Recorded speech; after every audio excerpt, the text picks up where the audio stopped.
Morning, guys. Trust you're all keeping well. Okay, it's a couple of days after the Yorkshire Marathon, and I've had time to digest and dissect the race and what happened. Firstly, I'm staying in a place called North Newbolt. It's in East Yorkshire. It's on the edges of the Yorkshire Wolds, which is a very, very beautiful place. I'm staying with my brother and his wife here for a few days to recover and catch up before we head back down south to my daughter Susan again. Okay, enough of that. Race day.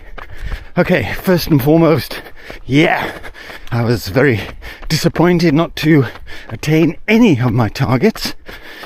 But on reflection, I'm actually very happy I did the race, and I'm happy that I continued and finished and got the medal and the t-shirt. So what went wrong? Okay, firstly, these are not excuses. I'm just trying to dissect the race and find out what went wrong so that I don't replicate it on my next marathon attempt.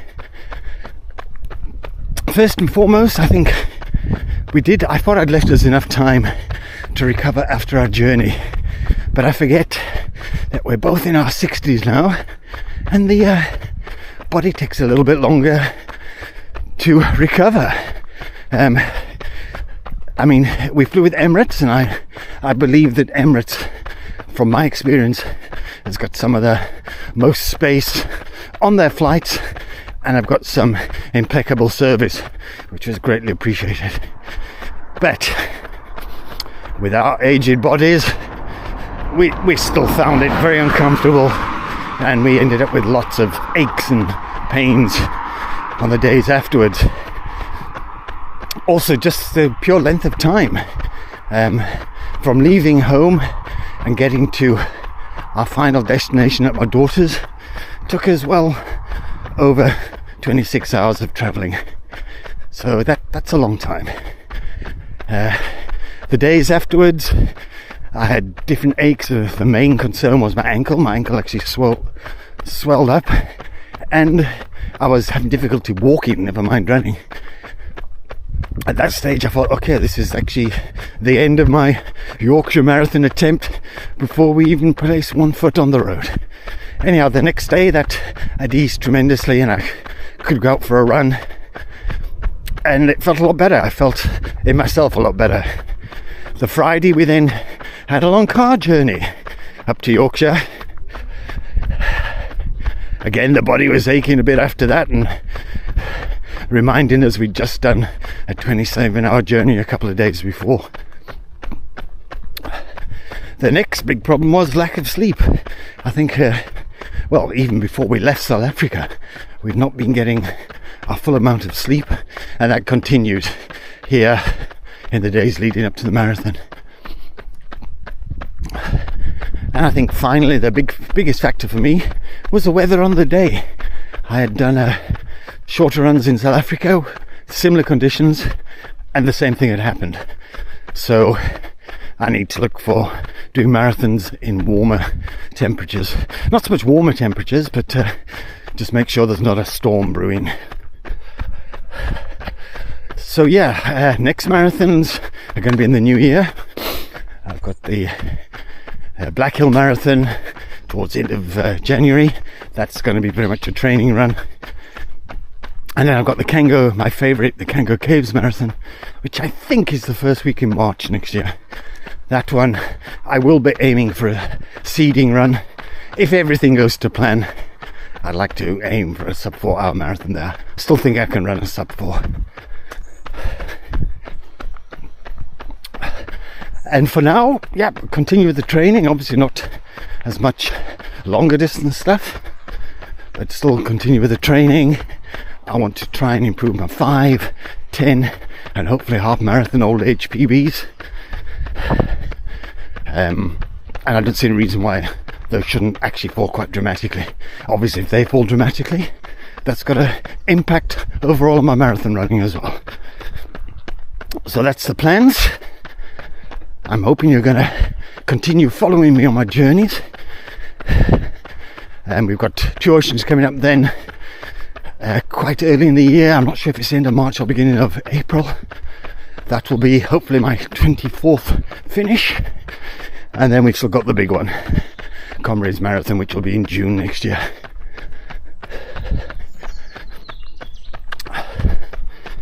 So I've been going for about 2Ks now. I'm going to shortly turn around and then I'll actually show you just some footage, quick footage of the village of North Newbold. Okay, catch up with you then. This is just to show you some of the stunning places you can run around here.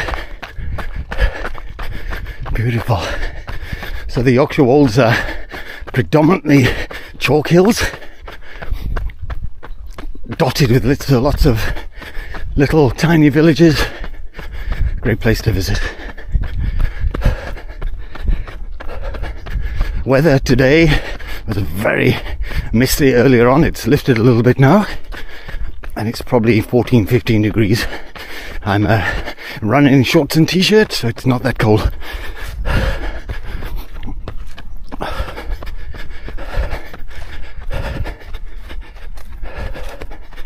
Okay, I'm going to be shortly turning around and heading back to the village.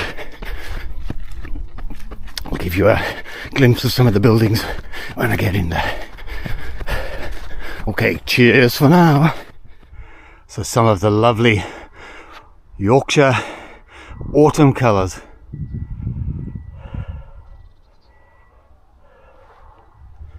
Okay, so I'm going to be going back that way. Could continue and go right through this valley. I'm not sure if this is part of the Yorkshire Wolds Way, but it could well be. But there's a walkway, I think it goes all the way from the Humber Bridge all the way through to Filey, which is a coastal town in North Yorkshire, and I think that's about 50 miles long in total. I stand to correction. There is a race which is held there annually called the Wolds Way, which I think is an 80-kilometer run. Must be pretty stunning, and this scenery and this terrain to run on.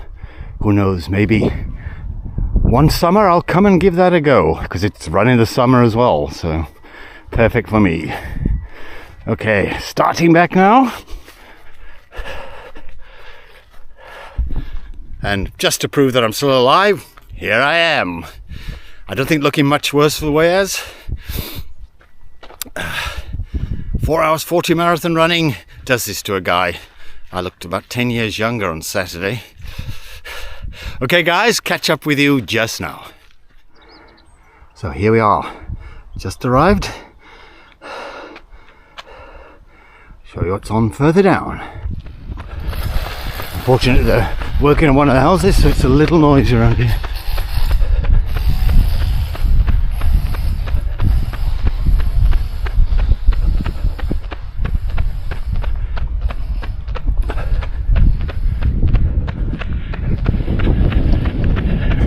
See people getting ready for Halloween with the pumpkins on the doorstep.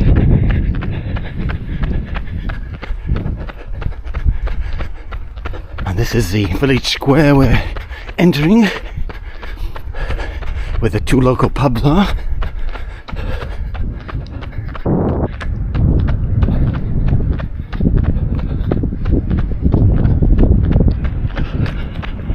Continues down there.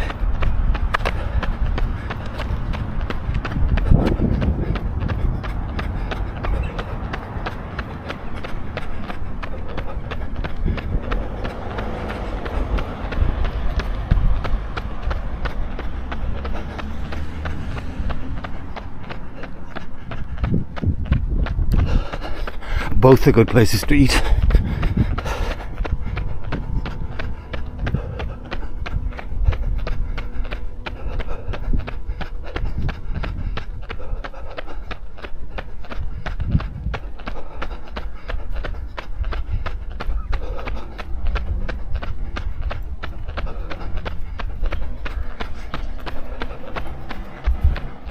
The village church and graveyard.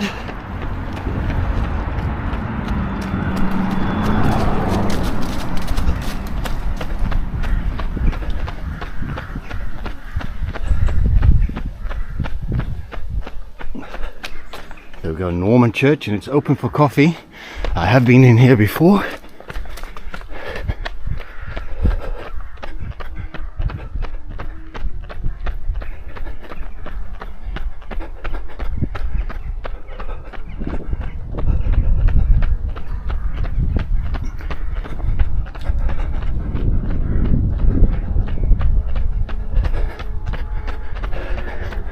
Sounds like the band or something is rehearsing inside, so I'm not gonna worry to go in, or am I?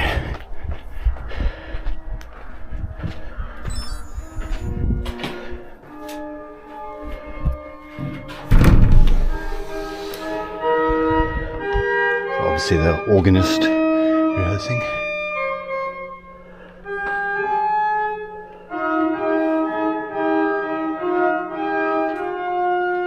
So this is a coffee where you actually come and make yourself, and there's an honesty box. Beautiful Norman church.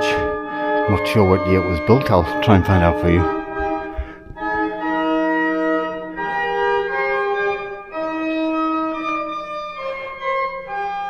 Okay, I'm gonna finish this run now. Well, nearly 10k is done. I mean, sorry, 6k, not 10. Who am I crazy?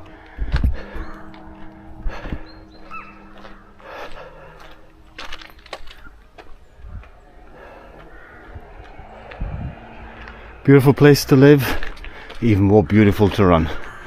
Got hills, you got flats, you got trail, all totally safe. Ideal place to come and train, guys, if you're looking for somewhere. Okay, let's finish this off. Thank you for watching, guys. Thank you for following me on my journeys. If you haven't already subscribed, please subscribe and leave us a like. Ring the bell for notifications and buy us a coffee if you feel up to it. Oh, one thing which has been brought to mention actually by my brother, and that is that if you subscribe to the channel, it's totally free. It doesn't cost you a cent or even a pence, seeing as I'm in the UK at the moment. So yeah, hit that subscribe button. Let's get our numbers up. Okay, cheers for now.